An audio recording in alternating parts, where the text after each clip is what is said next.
sobre un dato oficial y más que relevante. Ayer el INDEC informó el EMAE, el estimador mensual de actividad económica, con una caída del 3,2% para el primer semestre del año y del 3,9% para el mes de junio, es decir, el mes de junio comparado con el mismo mes de 2023. Bueno, en ese sentido está claro que el rebote económico que pregona el gobierno, desde luego, no se dio en el primer semestre, o al menos las señales que hay de reactivación, de rebote de la economía, están restringidas a algunos sectores en particular, en especial aquellos vinculados a las materias primas, el agro y la minería. Pero en el resto de las actividades todavía el rebote está por verse. Vamos a estar hablando de este tema con Juan Pablo Costa, economista del CEPA. ¿Qué tal, Juan Pablo? ¿Cómo estás? Buen día, ¿cómo estás? Bueno, ¿cuál es tu análisis sobre estos números del EMAE que ayer dio a conocer el INDEC?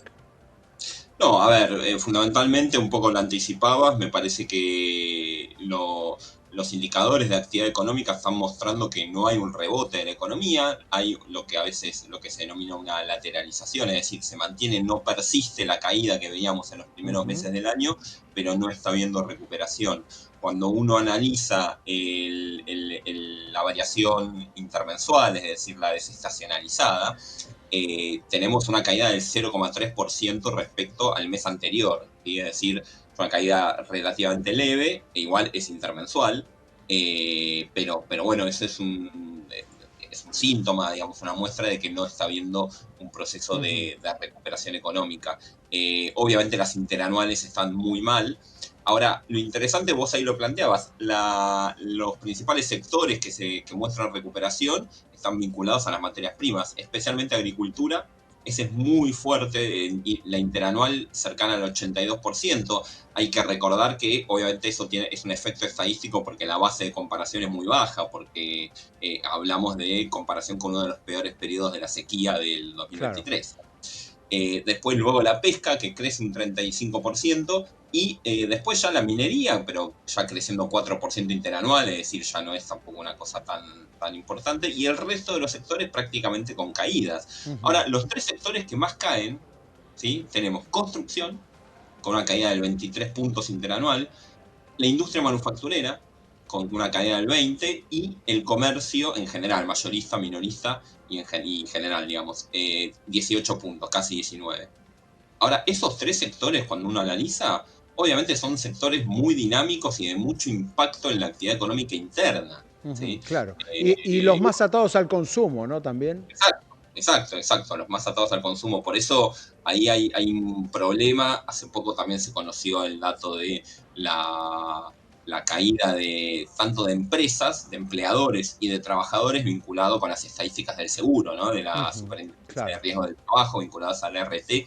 Hablamos de cerca de 260.000 puestos de trabajo perdidos en principio. Digo en principio, es decir, trabajadores que dejaron de estar asegurados, uno puede asumir porque han sido despedidos, y cerca de 10.000 empresas que dejaron también de tener trabajadores Claro. asegurados, prácticamente han cerrado operaciones.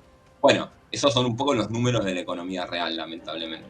Bien, ¿qué ocurre? Recién ahí es importante hacer la discriminación por sectores, pero digo, ¿qué ocurre sobre todo en lo que tiene que ver con el consumo y sobre todo en lo que tiene que ver con el comercio? Allí lo que sigue todavía trabando es la caída de los ingresos o es directamente la propia, digamos, la propia dinámica del ajuste fiscal, digamos, todavía el propio rebote del ajuste fiscal con devaluación incluida que el gobierno hizo a principio del año. Es un combo, porque, a ver, ahí para mí el gobierno hace una lectura equivocada, porque el gobierno piensa, yo restrinjo a un feroz ajuste fiscal, eso va a bajar la inflación y de esa forma se reactiva la economía.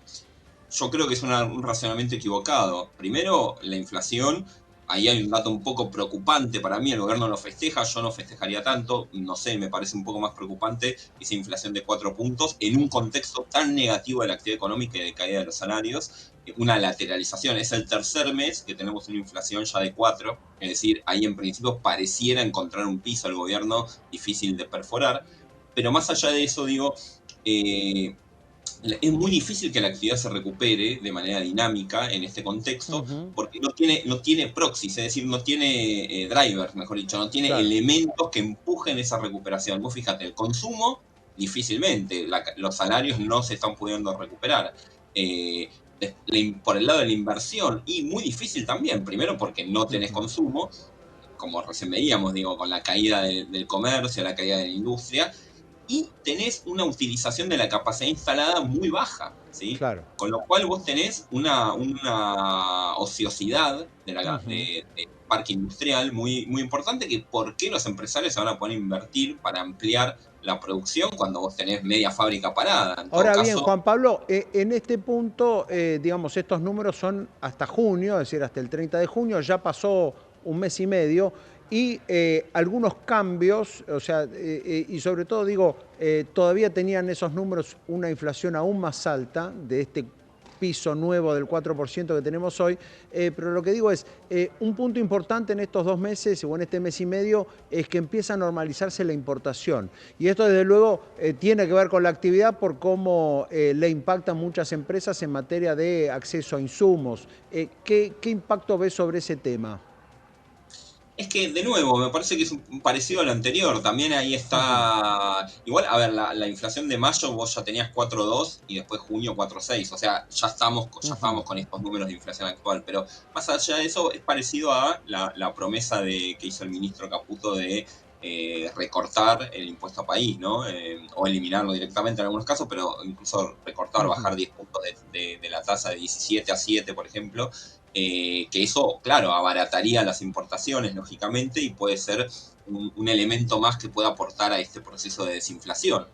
ujú. De nuevo, eso, digamos, correcto, efectivamente eso podría ayudar a un proceso de desinflación, porque obviamente estás eliminando un componente del precio de los importados, pero si vos no tenés demanda, o sea, vos el gran problema que tenés hoy es por el lado de la demanda, y eso en principio no parece haber medidas, o por lo menos o no está mejorando, ¿sí? Y tampoco hay medidas. Y además, acá hay otra preocupación y otra alerta, que es en la medida que vos generes políticas, como el caso del impuesto país u otras Ujú, políticas que puedan reactivar, bueno, vas a empezar también, podés empezar a tener problemas vinculados a la acumulación de divisas, que ya lo está teniendo el gobierno. Ahora, lo está teniendo de nuevo en un contexto muy recesivo. Ahora, si vos empezás a pagar las importaciones de manera directa o con menos cuotas, en un principio eran 4 cuotas, después se pasó a 2, en un escenario en donde ya las importaciones se paguen pleno, se reduzca el impuesto a país, es decir, que se abaraten las importaciones. Y eventualmente, si hubiera un proceso de recuperación económica, sería algo positivo, pero ahí te activaría otro problema vinculado a la acumulación de reservas, porque empezarías a tener una demanda sustancialmente mayor de dólares en un contexto en el que no lo hay. Es decir, en un contexto muy malo, en donde las claro. importaciones están caídas porque no hay actividad económica y porque vos estás difiriendo parte del pago de esas importaciones, el gobierno a duras penas logra acumular divisas. Entonces, ¿qué Ujú. pasaría en un contexto más positivo en términos de actividad económica, en donde obviamente vas a tener más demanda de dólares y de importación? Bien, ¿cuál sería la perspectiva que tienen ustedes en CEPA para este trimestre que estamos transitando? El número para el primer semestre es bien claro, 3,2% de caída del PBI. ¿Qué perspectiva tienen para este tercer trimestre del año? Sí, en principio, a ver, eso va a depender mucho de cómo evolucione la macro.